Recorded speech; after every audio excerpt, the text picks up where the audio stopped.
Hello friends, welcome to best cooking. இன்றைக்கி நம்ம 2 நிமிஷத்தில் குட்டீஸுங்களுக்கு ரொம்ப பிடிச்சமான ஒரு சாண்ட்விச் தாங்க செய்ய போகிறோம். வாங்க இதை எப்படி செய்யலாங்கிறதும் பார்க்கலாம். இன்றைக்கி நம்ம ஒரு சூப்பரான பிரெட் சாண்ட்விச் தான் பண்ண போகிறோங்க. நான் ப்ரெட்டை வந்து ஒரு 10 ப்ரெட் எடுத்துருக்கிறேன். இதை வந்து நீங்கள் என்ன பண்ணுறீங்கன்னா, இந்த ப்ரெட்டு ஓரத்துலலாம் வந்து ஃபுல்லாகவே இந்த ப்ரௌன் கலரில் இருக்கும் பாருங்க, அதை கட் பண்ணி எடுத்துக்கோங்க.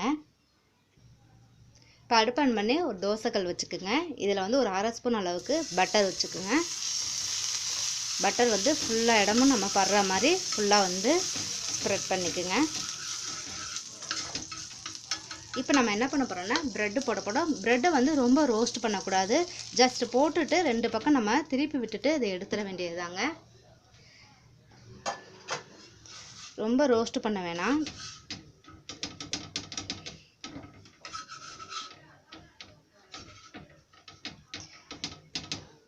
அவ்வளோதான்.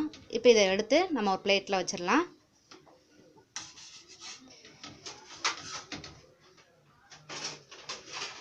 பாருங்கள், இப்போ நம்ம ப்ரெட்டை வந்து கொஞ்சம் லைட்டாக ரோஸ்ட் பண்ணி எடுத்துட்டோம். இதை தனியாக வச்சுருங்க. அப்புறம் ஒரு பவுல் ஒன்று எடுத்துக்கோங்க. இதில் வந்து நம்ம என்ன பண்ண போகிறோன்னா, நான் குக்கம்பர், அதாவது வெள்ளரிக்காய் வந்து பொடியாக கட் பண்ணி வச்சுருக்கேன், அதை இதில் சேர்த்துக்குங்க. அதே மாதிரி முட்டைக்கோஸ் வந்து நான் 1 கப் அளவு பொடியாக கட் பண்ணி வச்சுருக்கேன், அதையும் இதில் சேர்த்துக்குங்க. அப்புறம் வந்து கேரட், அதையும் இதில் சேர்த்துக்குங்க. இப்போலாம் வெஜிடபிள்ஸ் ஆட் பண்ண பிறகு இதில் வந்து இதில் நீங்கள் டொமேட்டோ வேணால் கூட கட் பண்ணி பொடியாக போட்டுக்கலாங்க. இப்போ கொஞ்சம் போல் இதில் உப்பு சேர்த்துக்குங்க. காரத்துக்கு வந்து ஒரு 1/2 ஸ்பூன் அளவுக்கு நான் மிளகுத்தூள் ஆட் பண்ணிக்கிறேன். இதோடு நம்ம என்ன பண்ண போகிறோம், மைனஸ் வந்து நான் வீட்டிலே தயாரித்தது. இது வீடியோ வந்து உங்களுக்கு நான் வந்து அப்லோட் பண்ணுறேன். இதில் என்ன ஒரு 4 ஸ்பூன் அளவுக்கு நான் மைனஸ் வந்து இதில் ஆட் பண்ணிக்கிறேங்க. ஆட் பண்ணிவிட்டு இதோடு இந்த வெஜிடபிள்ஸோடு எல்லாமே நல்லா மிக்ஸ் பண்ணிடுங்க.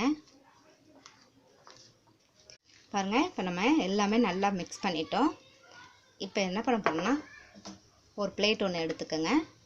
இப்போ நம்ம ப்ரெட்டோட இந்த பீஸ் எடுத்துகிட்டு இதை வந்து நம்ம கொஞ்சமாக இது மேலே வச்சிடலாம்.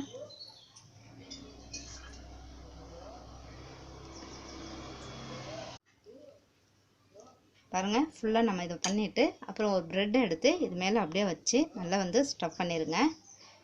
அவ்வளோதான், ஒரு அருமையான நமக்கு பிரெட் சாண்ட்விச் ரெடி ஆயிடுச்சுங்க.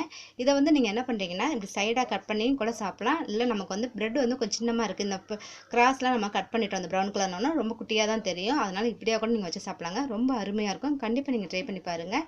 உங்களுக்கு பிடிச்சிருந்தா லைக் பண்ணுங்கள், ஷேர் பண்ணுங்கள், மறக்காமல் சப்ஸ்கிரைப் பண்ணுங்கள். Thank you viewers.